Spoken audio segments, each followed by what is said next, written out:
On. Whenever you're ready. All right, hang on. Is this the Schmotable? This is the Schmotable. All right. Hello, everybody. Welcome to the Schmotable. I want to start off with this. We would do a video chat, but unfortunately, Shake and Bake was wearing a Patagonia hat. We had to decide to go only audio because everybody knows that nobody in this group is a church boy. That's why we're going to start with the failed Mary. Hit it off, Shake and Bake.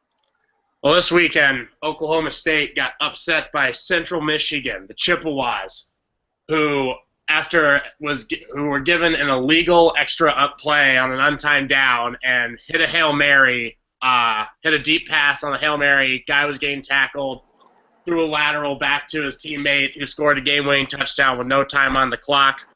After reviewing it, the NCAA and the referees decided that it was a play that should have never happened. And my just one question for you guys is, how the hell do you let that happen? You know what else should have never happened? Central Michigan being in the football game.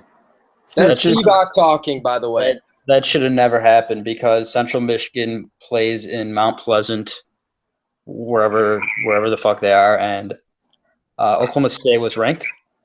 So that is the main thing that shouldn't happen. I don't feel one bit bad for Oklahoma State in this situation. Not even like the slightest. No sympathy for ranked. Absolutely no sympathy for Mike Gundy and his Oklahoma State team that let Central Michigan beat them. That's what happens when you take a cupcake game, though. You got to pick a team that you know you can beat. I mean, if it's a team that's going to come out, those teams are going to show up for those games, so anything can happen, you know what I mean? That's dabbing with Damon speaking right there. Yeah, dabbing with Damon. Yeah, we can do dabbing with Damon. That works. Well, you see every year these cupcake games, these warm-up games in college football, and, for some teams they're great because they come in, they play, they run and execute all their offenses, defenses, blah, blah, blah, blah, blah. And every year you see one of these absurd plays where a team just didn't show up and gets beat. And you got to wonder, do you just give up on the cupcake games, or are those just a staple of the NCAA? They're going to be around forever. So Baker, our resident college football expert, where does this drop Oklahoma State from what bowl game? They're going to go to what? Maybe the Alamo Bowl, and now where are they going? I mean, it's not going to kill their entire season. If they come back and have a good time or a good year in the Big 12, they'll be fine. But you went from maybe even competing somewhere as high as the the Fiesta Bowl, or one of the bigger New Year's Eve bowls, New Year's Day bowls, and all of a sudden you're talking more the Alamo Bowl, the Music City Bowl, the Pacific Life Bowl, the Go Eat Popcorn with Your Mom Bowl, whatever the hell you want to call them. You probably just played yourself out of a huge bowl, barring winning the conference. All right, Shake and Bake, you brought up a great note. Now we're talking about a season not being done, so let's make a transition because downtown Josh McCown is back in town for the Dog Pound. That's right, everybody. We're going to see Gordon finally flashing and taking off. Josh Gordon in that Browns offense now that downtown's back, and that is a Baltimore defense worst nightmare. Hey, I'm not saying that the Brown season is saved now that RG3's gone, but what's your thoughts now that downtown is back in town, D-Bach? Downtown Josh McCown is one of my idols. That's a shame. That's not a shame. That's not a shame. He's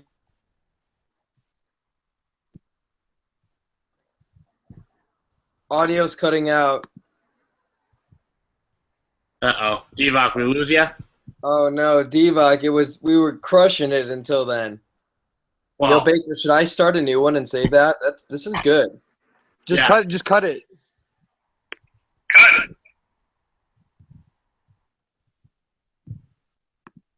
Do you want here? All right, so we'll cut from there. We have at least a pause. Do we want to? We can keep going on this, and I can chop up the feed, or do you want to just start a whole new one? I want to keep going on this because I think it's a good note to note that if we want to go over this many topics in a half an hour, we have to be concise with it, so we have to include transitions. Yeah. Yeah. Same. That's fine. We can cut this up. We might have to redo that part, but we can. Okay. I lost connection. Got you back. We might have to redo that segment, but we can probably chop it up. I think we should start over. I didn't like how it started off to begin with, to be honest. We can. It did kind of stop for a minute there. That's fine. Yeah, Dave. How about Dave lead in with whatever you want to lead in with, and then you want to do introductions, and we'll just dive in after that. Okay, so I have no problem doing it over again, and I won't save it. But the question is, where do you guys want to keep these? Or do you guys like the way I did the intro, or should I switch it up? I like the intro. I think you should introduce everyone who's on the show, and then we'll dive into the first subject. You can call out me or whoever you want to lead off the first subject. Okay. All right. I'm going to start a timer on my phone. Okay, so I'm just going to I'm going to say my 2 cents, but I'm just going to do the transitions for the subject. I'll just find a good place to do it. Just keep in mind if we have 6 topics. I don't think we should do the Central Michigan topic. You want to just skip it? I think we should skip. I think we should stick to NFL, and we can talk about Alabama. You want to talk about Alabama? We can talk about that. About the ass chewings? Yeah, and then we can talk I'm about down for NFL that. too. Okay. Yeah. Okay, cool. All right, guys, you ready? Yep. Where did he go? Line them up. All right, everybody. This is week 1 of the NFL season. It's the first inaugural Schmotable. This is the Schmo. I'm joined by Dabbing with Damon. I'm joined by Shake and Bake. What are you going to try to say something there? Dabbing, say something. No, I just wanted to say what's up. He's saying what's up. Shake and Bake, say something to the people. Hi, everyone. How's everyone doing? And last, okay, that's okay. And last but not least, let's give it to Divac. Downtown Josh McCown is back. He is. That's what we like to hear. So, downtown Josh McCown is back. Let's lead off with that. That is the most exciting news of the day because RG3, in a shocking turn of events, got hurt before week 2. I think, did anyone take the over/under on when he would get hurt? I thought he'd lost the whole season, to be honest with you, but that's just me being an optimistic Cleveland fan. That's a bad bet. Okay, Baker, where were you? My feeling was more of not when would he get hurt, but like you said, what is the record timing for him getting hurt or being out for at least a month in a year? So I mean, has it ever happened right out of the gate before, or has it happened more, week 2 or 3 after he's already either flashed some promise or disappointed everyone? Usually the colossal hit comes I'd say on average week 4. Well, I was going to say there, Divac, is the Schmo naive to think that week 4 would be a fair amount of time? That was going to be the question I proposed. I would set the over/under 4.5, and I would probably bet the. I would have bet the under. Bet the under too. Anyways, McCown is back, and RG3 is he's made of glass. So, what does that do for the Browns? Let me ask you a question, Divac. I'm putting you on the spot. Who is more soft, made out of softer glass? That is it RG3 or Derrick Rose? Ooh. Can I nominate Arian Foster? They're both more than Arian Foster, but that's a good shout out. There's a lot of guys made out of. I would say RG3 is made out of more glass. Yeah, at least Derrick Rose can get through a third to 2/3 of a season generally before getting hurt, and RG3 is lasting half a game at this point. And what's the biggest shocking thing to me is I thought he would get through a couple weeks, but not even any of the big boys in the AFC North got to see him before he was out for months at a time. I mean, no Vontaze Burfict, no Terrell Suggs, no James Harrison. None of the guys who were probably the leading bettors or leading odds for probably the guy to knock him out of the season. Who's betting on that? Yeah, who's betting on that? What sportsbook are you? I got to get in on a sportsbook. That's like the Greg Williams, the Rams defensive head coach. That's his sports book. Greg Williams. Big Bountygate fan, yeah. It's so funny watching that guy. Yeah, back to Josh McCown. So, Divac, I didn't know this about you. You are a Josh McCown connoisseur. Tell us about that. What's that like on a day-to-day basis?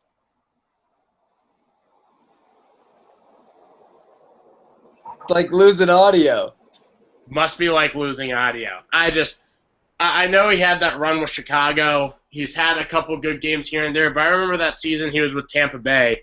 He got paid and treated like he was a legitimate NFL starting quarterback, and the guy just isn't. He's a career backup at best. Hell, his little brother might be better than him in the long run as is. Yeah. Davin with Damon, how you feel about that? You're a Cleveland guy. How do you feel about Josh McCown retaking the reins? You know, I mean, I just felt like, going into the season, I thought it was already done and over with. Regardless, I've just been hoping for that number 1 pick, especially hoping that the Eagles tank so we get another top 5 pick. But it's looking a little weird because they're starting Wentz, and now we're looking like the idiots for not taking him. But I'm not worried. It's week 1. He might fail later, but I'm just kind of concerned about what our next step's going to be. I mean, I didn't even think that this was going to be like I didn't think the season was going to be much. I was hoping like 4-12, but this kind of just kills all hopes. I don't know if we're going to win a game now. So Can I just play a little devil's advocate? I was hoping 4-12 is the motto of a Browns fan. I really think. Got Divock back. Devok's back. I'm back. My computer's doing a little bit of like a little Case Keenum type of action right now. Just appears and disappears real quickly. Yeah, pretty much. So, there's Jeff Fisher looking all disappointed. Oh, God. Jeff Fisher's soft, dude. Jeff Fisher's ultimate 8-8 coach to last longer than Jeff Fisher. No, there hasn't. Bill Okay, Cowher won Who? amount of time. Who? How long was Bill Cowher in the league? quite a decent amount of time. I don't know off the top of my head. He spit all over everybody. I'm shocked he didn't get fired. Oh, I got a team for you. I got a coach for you. Marty Schottenheimer. Oh, good old 14. Schottenheimer. I get a lot of flack for the Bengals not being able to get out of the first round. There was a guy who could go 14-2 anytime. 5 years straight. Lose immediately. All right, guys, let's make a nice transition here. I don't know if I want to call it nice, but kneeling during the flag, this whole big phenomenon, like we're making such a big deal out of like athletes right now taking a knee, but what about the camera guys, predominantly white, that are getting on a knee, not even facing the flag, and just videotaping and shooting them? And we're seeing it all. I've been saying this since day one. Since day one. So disrespectful that everyone's sitting here talking about everybody else is doing it, but they're not focusing on everybody that's doing it. If you guys even wanted to listen tonight, there were fans that were screaming at Kaepernick during the anthem, that were booing him, telling him to stand up during the anthem, which is kind of counterproductive if you think about it, because they're the ones that want him to stand up. But I don't know. I'll give the camera guys a break. It's kind of their job. They kind of don't have a choice. They need a paycheck too. But, yeah, Damon, I agree with you, man. If you want this to kind of go away or want people to stop making such a big deal about it, just ignore it. It's one of those things that, whatever message Colin Kaepernick believes in, he's trying to make it since he's, on a national stage every week.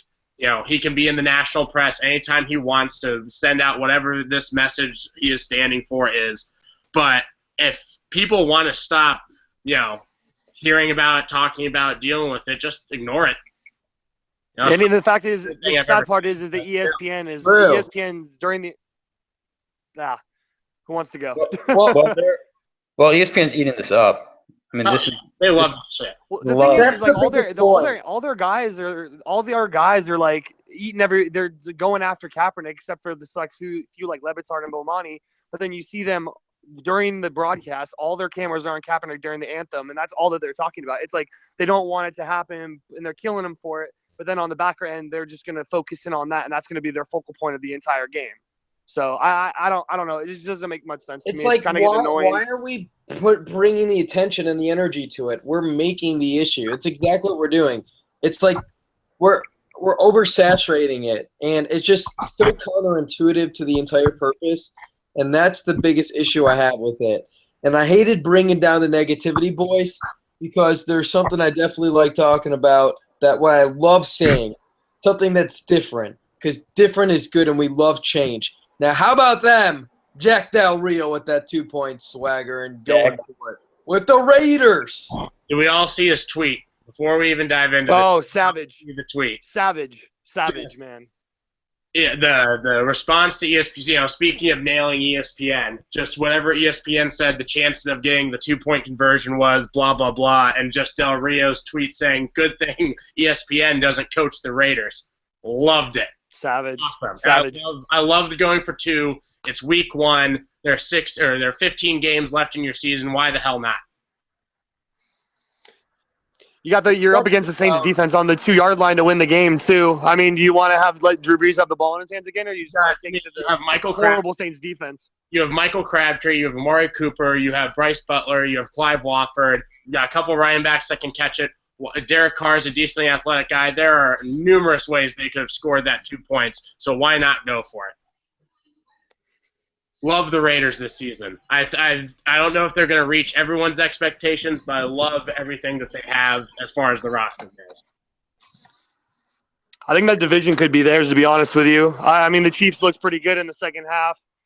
Broncos are going to come down back to earth in a minute, and I don't know about the Chargers, especially with that Keenan Allen news. I think they're done. Yeah, Keenan Allen has ruined now 3 fantasy teams this season for me, so that's great. Really jazzed about his knee right now. Yeah, I mean, the Raiders can do it. They've got the pieces. They've got a great pass rush. They look like they have a pretty good offensive line. The run game's a work in progress. It's tough for me to pick against that Broncos D, though. I'll bet on them 9 times out of 10. Trevor Siemian has enough weapons to at least complete some short passes, too, that they can make plays off of. It's hard to pick against the Broncos, but like I said, I like everything about the Raiders right now. Totally agree. Schmo, what do you think know, of the Raiders? You're out regarding that division, I really liked being a surprise team, the Chargers, but then Keenan Allen just cripples them. It cripples them. And the Raiders, going for that 2-point conversion set the tone for that season. That was a make or break deal for their season, I believe, in terms of momentum. Are we going to be a team that just crumbles at the finish, or do we finish the job? And they finished the job, and I think that's a swagger that's going to maintain with them. And I see this team not necessarily winning the division maybe, but for sure getting a wild card. I think they go 10-6 and move the needle a little bit. They lose in the first round, but that's pretty good with them. They have the ability. Derek Carr is definitely a lot better than his brother was, but hey, you got a different situation inherited to him. I mean, that's what the Raiders are all about, the swagger, the 2-point conversion. I loved them hiring Del Rio in the first place. Taking Amari Cooper was a great call. I think I'm not sold on their running backs as a group, but they're good enough to get the job done and keep them consistent. Khalil Mack is an absolute stud, no doubt about it. Can I just be a salty Browns fan real quick and just say that the Browns did have the chance to take Khalil Mack They did. And Derek Carr, and they took Justin Gilbert and Johnny Manziel. So I'm not too happy about that, but that's that. And, dabbing with Damon, I do want to give you a quick shout out. That's something I do want to say, though, about your Browns to defend them, why they had RG3, but they ended up trading that second-round pick. I think, honestly, all the scouts knew the better quarterback between 1 and 2 was Carson Wentz. And I love Jared Goff. I love him as a person. He's definitely first-round talent, but I don't think he was better, per se, than Wentz. I just think the Rams were more pressured to take the hometown kid. And, I don't want to sit here and say, oh, Goff is a failure, this and that. I'm like, no, Carson Palmer sat behind Kitna. Whoa. Tell your first. Not ish on John Kitna, the greatest quarterback coach there ever was. I don't know. I mean, I've talked about it a lot, like especially today. I was talking to a few coworkers about it, and I mean, like Wentz looked good, but you got to think though, like he didn't play against top-rate talent. I mean, Goff did play against the great talent. I mean, he didn't. There was just so many question marks with Carson Wentz. Is he going to be accurate? He had the 16th best accuracy in the draft class. Is he going to be injury prone? He didn't play 9 of the games his senior season and just came in the Senior Bowl and just kind of lit everybody up. And he came out of nowhere too. So, I mean, I don't blame my team for not taking him. I still think that he's going to come back down to earth at some point. And good if he succeeds, good for him. It would suck to see him succeed and us, let another guy fall through our hands. But who knows? Hard to. I mean, I think this quarterback draft class in general was not special. Carson Wentz could be special. He has the size. He has the talent. Jared Goff is the same way. Outside of his small hands and his inability to order anything besides the Junior Whopper at Burger King. Well, I think history. I'm back. I think history tells us that one of Goff or Wentz is going to be good, and one is going to be terrible. That's fair. I think Wentz is in a better situation. There's more talent. Despite what Chip Kelly did to that roster, there's more talent in Philly. There is now a guy who has coached and has successfully groomed a couple of quarterbacks. I like Goff's chances right now just more than I like Wentz's because right now, I like Wentz's chances more than Goff's because right now Goff's best receiver is Kenny Britt or maybe Todd Gurley, and that doesn't, that's not great. What about Tavon? Yeah. Tavon Austin, is he a receiver? Is he a punt returner? What has Tavon Austin done in his career besides been fast, underutilized? Just got a huge contract based off potential and not on production. This guy's got no role in this Rams offense. He's like a bona fide Dexter McCluster at this point. I mean, he'd be better used on some other team. He's like a Deshaun Jackson, but not as big. All right, I'm calling it right now. Over under Rams 6 wins this season. I'm saying under. I say they go 5. Chance. 5 and I 11. go over. I got to go with the 8-8. They're going to show up for some of those divisional games. They're going to I bet you they surprise Seattle next week. They do show up for divisional games, especially on defense. No way they get 8 wins. There's nothing. Todd Gurley's great. He's fantastic. No. No. Push. I don't like Gurley, but push. Highest I would go. Speaking of running backs, guys, I want to bring this up too for another little transition. I had a big problem this past year with the Cowboys' first-round draft pick of Ezekiel Elliott, 4th overall. And in his first game, he had 20-plus carries for about 50 yards. That's bad. And they have the best offensive line in the NFL. At least they've rated out that way the past 2 years. It's one game. It's his first real game as a pro. It doesn't already feel like a bad pick to anyone else besides me. It's a terrible pick from the very beginning because anyone who takes a running back in the first round is really pretty. Jalen Ramsey is right there for you. A guy you needed, played multiple positions, and you pick Elliott, and then with your next pick, you pick the guy who might not ever play in football or play in the NFL. Quick question: Who's won Super Bowls with running backs in the past 15 years with highly picked running backs? True. I just this is the SEC bias in me coming out, but you could have taken Jalen Ramsey in the first round and gotten Derrick Henry in the second and probably have gotten the exact same amount of production you're going to get because of your offensive line. Hell, you could have stuck with Alfred Morris and drafted one of the stud running backs in next year's draft and filled out your roster more. It blows my mind. I think the Cowboys were more or less in that win now mentality. I mean, they know Romo's all jacked up, and I think that by adding Ezekiel Elliott, who's a great run blocker at Ohio State, I think that they thought that was going to be the thing. And I mean, Dak doesn't have that chemistry with Des Bryant yet, so I think that that's a huge problem because they're not expecting Dak to go down the field. So I love Dak. Gosh, I think he's going to be fantastic for the Dallas Cowboys, and I love. You have Jerry You think Jones. he's going to be fantastic for the Cowboys? Do you see? All right, I'm just gonna say you have Jerry Jones thinking he can be a GM, and own the team. And he's just so caught up in his own ego that he can develop talent and he can scout talent and yada yada this. And it's what drove all of the head coaches away, dude. He ate up the Jimmy Johnson partnership. He's just not a good person in this role. And his haste is the reason why they did exactly what they shouldn't have done in Baker, shake and bake. I love what you said, Derrick Henry taking him in the second round and getting a stud defensive player. Agree with Jalen Ramsey or not, it could be someone else, and then taking Derrick Henry potentially, trading up for him if you had to. Jeez, I have a question. When did they know that McFadden broke his elbow doing whatever he was doing? What was he doing, jerking off or something like that? When did they figure out he broke his elbow? What was that, middle of training camp, beginning of training camp, or even? Was it before or after the draft? I think it was before because they went out and got Morris, didn't they? Yeah. Well, that's the thing. Like, Alfred Morris is at least a solid starter. You had Darren McFadden, who had 1,000 yards, who I love Run DMC in college, but he hasn't exactly been a superstar in the NFL. Right. He had 1,000 yards last year. Alfred Morris has a couple really good 1,000-yard rushing seasons. Honestly, you could have skipped the running back this year and gotten one next year because as it looks, the Cowboys might not be great.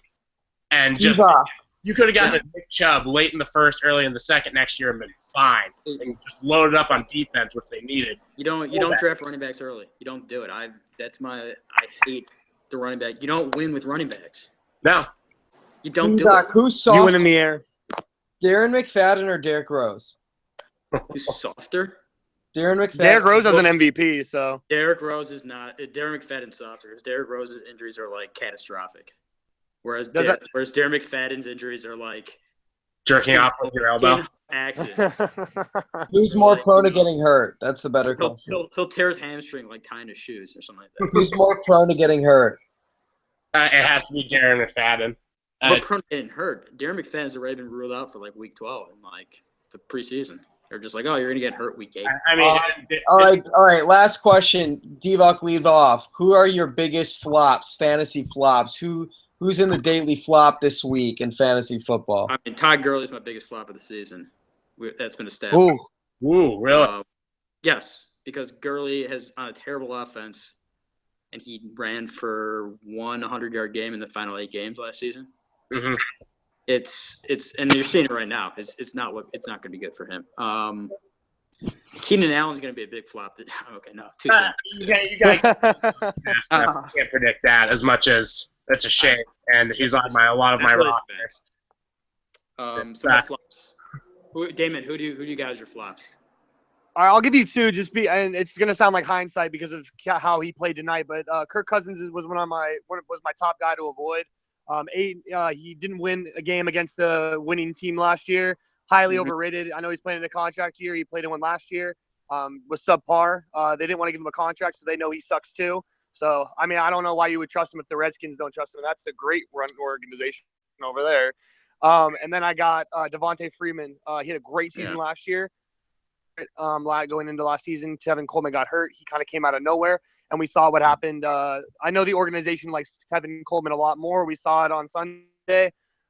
A lot more touches. He did a lot better in the game as far as catches go. And I thought Freeman was getting taken way too high anyway, so I'm happy that they didn't. I didn't draft him in any leagues. Give me one more highly drafted guy. I'm talking top 3 rounds. Who do you think will be a flop? I got one. Oh, Jamal Charles. Dougie Martin, the muscle hamster. Oh yeah. I like that. The reason why is I had him last year, and I just had a feeling if the guy was ever going to have one more good year for a contract, it was then. But the guy who I noticed who had over 500 rushing and 500 receiving is the running back I drafted on my bench of my fantasy teams this year, is Sims, and got a touchdown last week too. I mean, I just think Sims is going to get the bulk of the passing offense. If Jameis Winston is slinging it, he can protect, I think, maybe just as well. Not a little better. He's more of a threat in the passing game. I like so I'd say Dougie Martin. Okay. Juggernaut's a good receiver out of the backfield too, but he's just the most inconsistent son of a bitch I've ever seen in my entire life. I love the Freeman pick, Damon. I didn't want to touch him with the 10-foot pole. Another one I don't know if I trust, even though he did an all-right or had an all-right start to the year, was Jonathan Stewart for me this year. I don't trust him to be healthy for 16 games, and even though he had a great year last year, it didn't feel good to me this year. I trust Ryan Lochte more than I trust Jonathan Stewart. Fair. I would trust Jonathan Stewart more than I trusted Jamal Charles this year. That also. Jamal Charles. Spencer Ware. Field right now. Spencer Ware is gonna. He's the future, man. He did great in his absence last year. He took over that game. So is Spencer Ware your Devontae Freeman, David Johnson guy this season? I didn't expect Jamal Charles to play a majority of the game, so I did think Spencer Ware was going to be the guy that came out of nowhere. I mean, we saw what he did last season.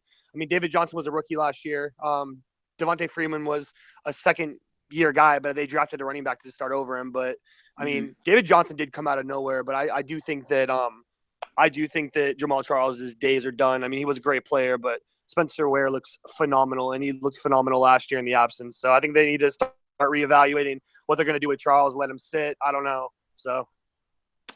Yeah, I mean, it's not looking good for Charles. That's for sure. I'm holding Ware. I'm holding Ware in all my leagues. Now, here's someone who surprises me as a fantasy stud. And you just got to believe in the system. Is a workhorse. My biggest surprise stud of the week has got to go to D'Angelo Williams. The guy's still performing. Like, the first 3 games of the season. I vomit on command. Yeah, that was an easy start this week, though. If you know anything about the Redskins from last year, that was an easy start. Le'Veon's gone for 3 games. D'Angelo Williams is like the perfect backup running back. He's old, but he's tough. He talks a lot of smack, and he keeps himself in great shape. That was an easy fantasy pick for this week. And the Steelers are going to run the ball. There's all this talk about, Ben's going to lead the league in passing, and that just does not happen with the Pittsburgh Steelers. He's going to have a phenomenal year throwing. That's fine. Well, but, especially since all their options are now, all Big Ben's traditional options are gone. I mean, they are going to run the football because that's what the Pittsburgh Steelers do. And I need to excuse myself and go vomit because I think I just complimented the Steelers. So that's it. Tough. What about surprises? You guys got a surprise this year? Surprise? I got a good one. Let me hear it. Go, lead it. All right, so you guys, you know how Christy Michael's been the talk of the town. He's done. He's done.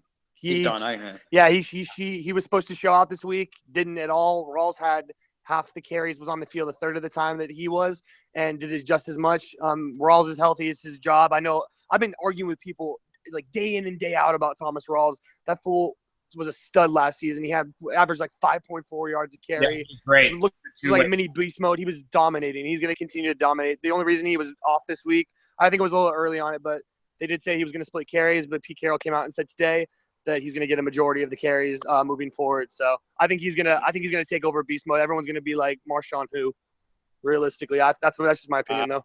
My surprise, Eric Ebron. I took him late in a couple drafts as my backup tight end and ended up starting him this week, and he was a cool 10 to 15 points depending on the league.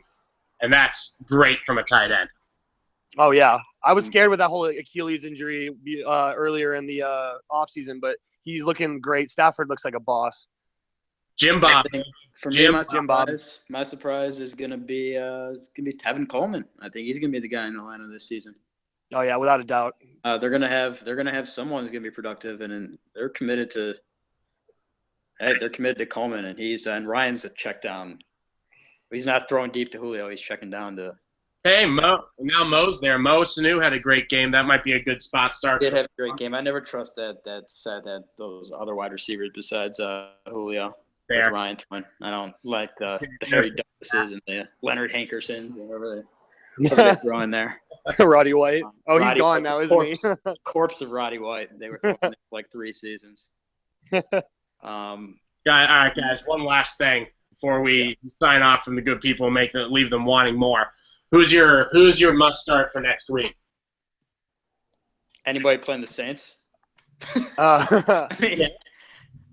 Let's go. Man, I'm writing my love-hate right now, and I don't have it in front of me. I'll say C.J. Anderson. Who's he playing? Niners. Okay. We saw what he did at the Panthers front seven. How about a must start for someone who may not be in lineups? That's more helpful. My must start for this past one was it was Pryor, but I don't know how I feel about that now. I'd say Hey, how about this? How about Gary Barnidge? McCown loves Gary Barnidge, checks down to him all the time. He was a great stud last year when McCown was playing. Okay. So I'll go Gary Barnidge. Everybody's low on him because he had a zero burger. Yeah, zero. I'm gonna go steal Divox and go with Jesse James. I think he got a lot of targets this game. Not quite in the end zone. I think that Steelers offense is just rolling. He's too big of a target. I'm going Jesse James now, seeing what he's doing in that offense. My guy who isn't unobvious, but I think that a lot of people weren't expecting as much, besides maybe some of you guys, hometown Chicagoans. I'm going Matt Forte. He looked great. I was at the Jets-Bengals game this year, or just yesterday, and he was just perfect. He did everything he's supposed to do. Caught the ball in the backfield, ran effectively, looked like a guy who wasn't 31 years old. And I would start Matt Forte in that offense. we all know Fitzmagic doesn't have 2 good seasons in a row, so why not check down to Matt Forte as much as physically possible? I like Matt Forte against the Bills this week. You know why? Because the Bears gave him up. He's going to be good. Just like Marshall last season. Tavon Austin, baby. I will say my must start. Maybe you're hesitant. You might bench him. Michael Floyd. Let's say Michael Floyd is a big game. Carson Palmer's looking into him in the end zone a lot. He's playing Tampa Bay.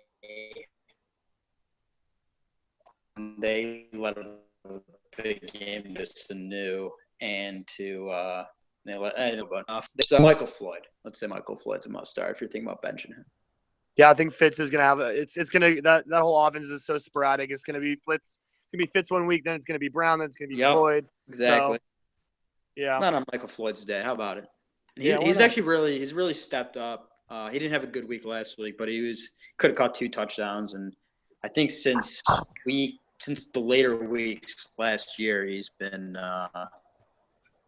really heavily targeted. I think 7 or more times every game. So Michael Floyd. He's even when everyone's watching Fitz. Yeah, I couldn't believe how good Fitz was. He looked great. It does. Looked great. And Speaking of look great, you all look great this evening. Thank you for the first inaugural Schmotable. And that's a wrap. Everybody, see you later. all right, guys. All right, take it easy.